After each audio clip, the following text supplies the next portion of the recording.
My name is Carissa Brewster, staff writer at Whitman Partners. Welcome to our 40 Fast and Future Leaders of Surgical Services interviews. And today we have Amos Schonrock.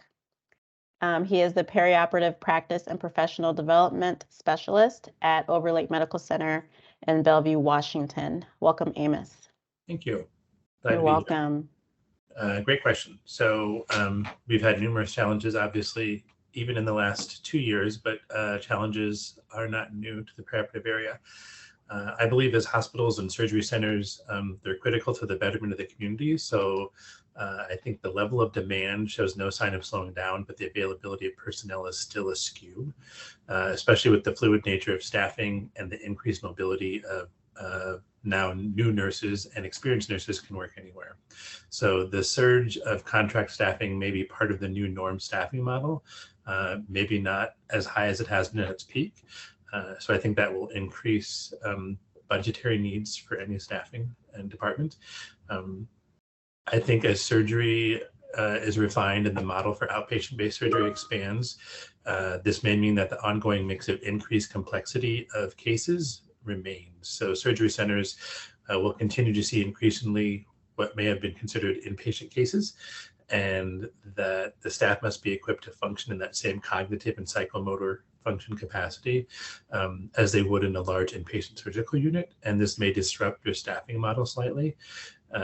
And traditionally, because of that, there's a potentially perceived shift. Like individuals may have pursued surgery centers traditionally because they wanted a lighter caseload with less intricate natures and greater predictability and simplicity. And that can still be attained, but you need to equip them with the mindset and the skills to do so.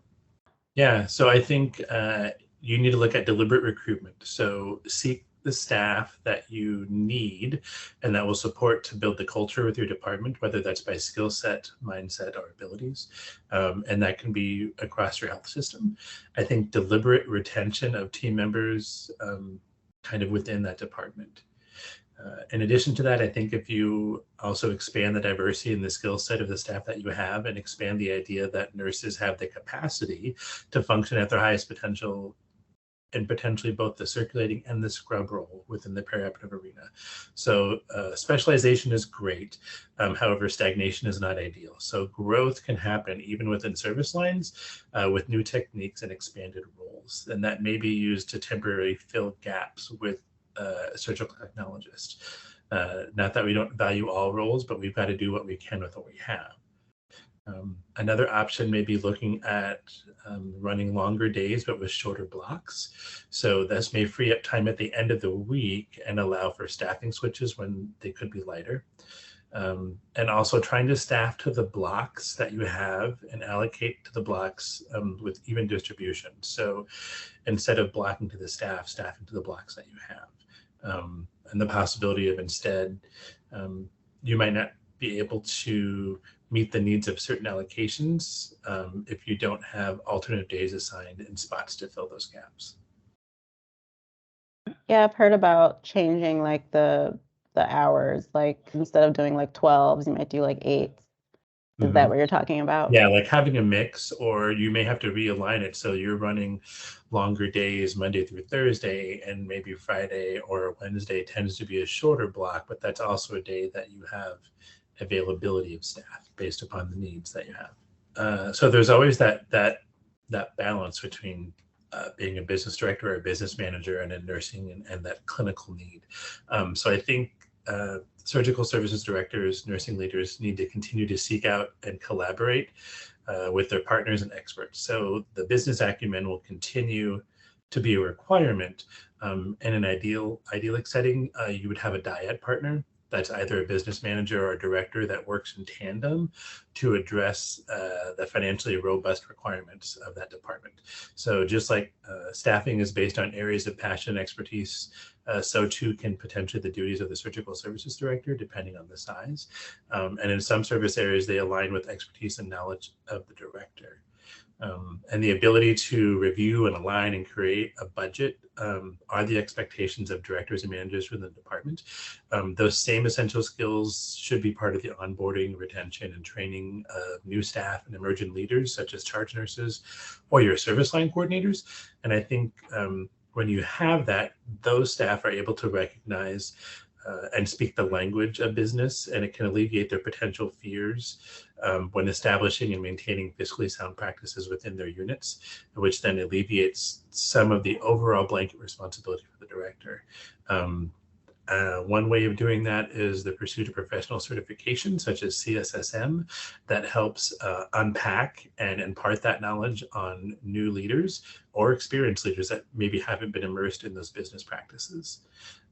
I think once you have that, you're achieving a shared mental model amongst the leadership team and the frontline staff for that accountability for sound financial practices across your enterprise. And then you're also investing in your leaders, and they can have long-standing consequences in a positive way for your healthcare system.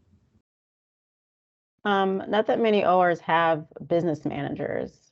Do you think that's something that should kind of become common across ORs, or maybe that'll naturally happen as well, another change that'll happen? I think as you look at that, I've worked with nurses that tend to gravitate towards that, and it doesn't necessarily have to be a nurse. So I think as we look at that diversification and the expertise of surgical services, I think there may potentially be a growing demand or need for business partners that have a little bit of the clinical knowledge, or maybe we impart that on them, but they're fast and furious with the numbers and the data. Yeah. And then the CSSM is also, I would say, not necessarily that common in your experience. It's not as common as it could be, but I personally have found it very beneficial in acquiring that acumen and that exposure, both kind of on terms that I want to do. I can unpack it as I'm able, and then impart that knowledge. So you learn it in practice, and then you see it in practice the next day. You learn it as you're studying, and then can see the real life applications the next day. Yeah. So transitioning for me, it was again adapting that clinical lens to a business and leadership perspective, specifically to finance, trying to wear all those hats and realizing that push and pull. Again, I would lean on and recommend continuing professional development, whether that's internal and external to perioperative and surgical services leadership. Seek out and then surround yourself with others that maybe have that emerged business practice, and don't be afraid to seek the advice of others that aren't clinical, that aren't immersed in surgery or nursing. There's similarities, whether we like to admit it or not, between business and healthcare, and they actually can blend together well. And when those relationships emerge, that's when the healthcare leaders can have that conversation with other leaders from outside the area and have application of that. Yeah, so I had what I would consider a little bit of a luxury or an advantage, and appreciative advantage, in the fact that my onboarding was conducted with a nurse mentor that was currently serving as the director and manager of the position that I was soon assuming. So I had about 3 weeks or a month of overlap with him, and it was great. He was an excellent leader, great motivator. He did a very good job of building me up. And although I had more direct years of clinical experience specific to periop, he had a number of years as a manager and director of other areas as well. And I think that I learned a lot from him on leadership styles. I learned a lot about political capital. So as you go into conversations and you're negotiating for items or instrumentation or equipment, or if you're preparing proposals for requesting FTE and time, he did a very good job of saying, okay, be careful and strategic about the words that you use, know the audience that you're going for, do your research, be succinct, find those items that you're going to stick to and kind of gun for as you go in, and maybe have some other things that you're going to put in the proposal, but maybe you're willing to let slough off as a bargaining chip. And I think in an ideal setting, the good director and manager in any domain is working to craft that same behavior. And they're also keeping their own nursing notes on leadership, so they can leave that to others, right? So as others take their seat of influence or process improvement within surgical services, you're looking for leaders that are always on the lookout for those that can acquire the knowledge, can maybe temporarily take over your controls, whether that's interim or permanently, and that'll help keep things moving and provide reassurance to the teams that you're privileged to lead. I would say as a new leader, potentially things that are on the forecast that you might not think of right away are mischarges and captures. So directly related to, do you have the proper case book? Do you have the proper case card selection? Do you have your scheduling blocked the right way? We rely on statistical analysis in some of our software that tells us how much time Dr. A or Dr. B takes, but is that really realistic from what your staff and your team are telling you? That could potentially be remedied by time auditing and the use of the debriefing by the providers and the team at the end of the case. This is specific to charges and capture. Like, did we actually do the case that we said we were going to do? Are we going to bill for the correct procedure? And make sure that we're documenting accordingly. I think a lot of potential lost funding is also seen in the inaccurate or inoptimized allocation of onboarding of new staff. So staff may spend time waiting for initial online access or onboarding education modules that are essential to establishing that baseline knowledge. So if they literally aren't able to log in because there's a hold within your IT structure, that's a lot of lost time. The ability to do potentially tabletop demos of the patient experience. We commonly use that to identify gaps in the patient experience. I think if you take that same process and identify gaps in the employee experience as a new hire, you can find out those gaps right away. And then I like to partner those with a 90-day survey of new hires from day one through orientation to see where did they perceive that. Maybe what we think is essential, they're like, you know what, I already came to the ground knowing that. Maybe you could trim some there and expand somewhere else. So always relying on that feedback to see where you can save time, money, and actually increase their sense of self-efficacy without having to increase your budget. Yeah, so I think, again, you've got to be creative and strategic to address those retirements within the workforce. It's nothing that we didn't know was already going to be happening. I think in our current climate, it was obviously expedited in many areas. So trying to infuse and incorporate perioperative nursing back into standard nursing curriculum is something I'm passionate about. I have worked with some colleges of nursing previously to serve as a lecturer and an on-site instructor for perioperative nursing and an elective nursing course. And this was to introduce to other nurses and nursing students essentially what happens behind our closed doors, right? Even within our own profession, we don't often know.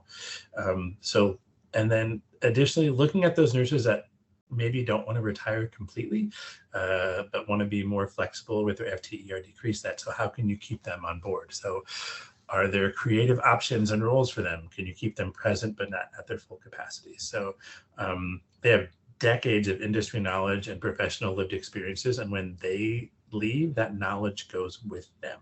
So ask them if they can serve in a capacity, whether that's to instruct or mentor or to facilitate, and even just serve as a preceptor for new hires, and teaching in some capacity. Not that everybody's meant to teach, but some people have a knack for it, and maybe we don't know that. So keep those individuals within Periop when we can.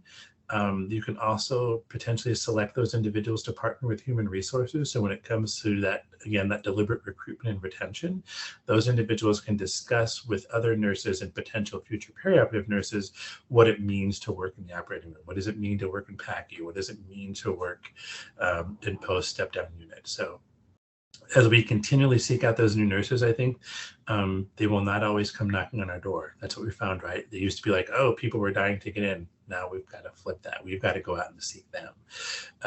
So maybe continually asking your staff that are there now, what drew you to the OR? Continually asking those staff that are new, hey, what drew you to this posting? What drew you to this job line? And you know, did it work? And to see if those strategies will work to recruit in the future. Thank you. Awesome. Well, thanks for joining us today. Yes, thank you. It was great. It was a great interview. Thank you. I appreciate you.